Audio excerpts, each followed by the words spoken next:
topic of our today's discussion is arterial arches of the hand, or in other words, the arterial supply of the hand. So this is the lateral side of my hand and this is medial or ulnar side. This is radial or lateral side and this is medial or ulnar side. So I have the radial artery running on the ulnar, running on the lateral or radial side. This is the radial artery. Instead of going superficial or deep to the flexor retinaculum, here lies a band of deep fascia, that is flexor retinaculum. Instead of going superficial or deep to it, it turns backward. It turns to the dorsal aspect and becomes the content of anatomical snuff box. So these two tendons, in between these two tendons, you can see this depression. This is the anatomical snuff box. This is clear in this hand. You can see here this depression in between these two tendons. This is the anatomical snuff box. It becomes the content of anatomical snuff box.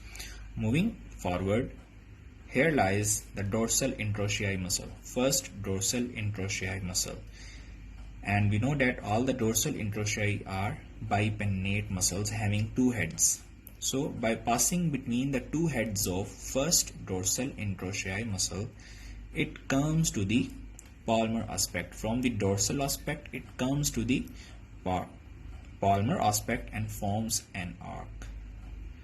That arc is known as deep palmar arch of the hand because it comes from the dorsal aspect to the ventral aspect. So it must present deep. This is deep palmar arch and it is actually the continuation of radial artery. Before forming the arch, the radial artery gives off two branches, one to the thumb. This is princeps pollicis artery. Princeps means principal and pollicis means thumb. So this is the principal artery of the hand and it is the branch of radial artery. Before forming this arch, just close to the princeps pollicis artery, the radial artery also gives a radial branch to the lateral side of index finger. So this is index finger and this is radialis, and this is artery. Radialis as it is of radial side and indicis means index finger. So this is also the branch of radial artery and then the arc is formed. Now this is for deep palmar arc.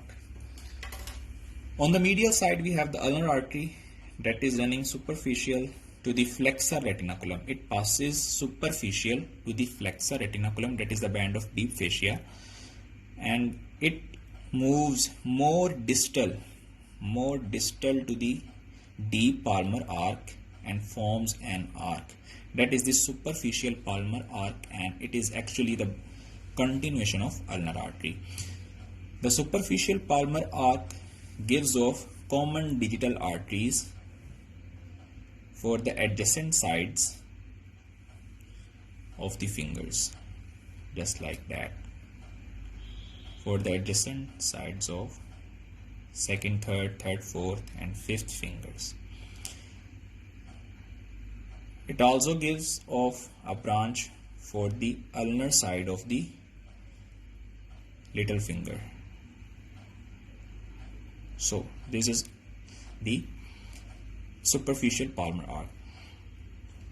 The deep palmar arc on the ulnar side is completed by a deep branch of the ulnar artery.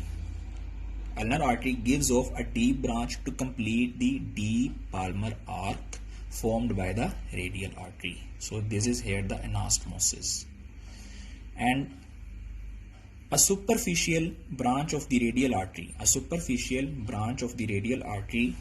complete the anastomosis with the superficial palmar arc formed by the ulnar artery. So there is the complete anastomosis. One thing is that the deep palmar arch gives off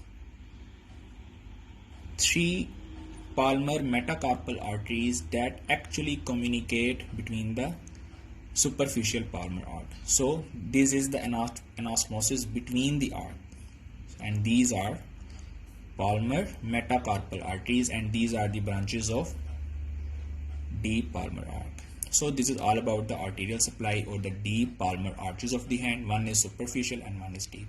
So if you like my work, please like the video and subscribe to my channel. Thank you very much.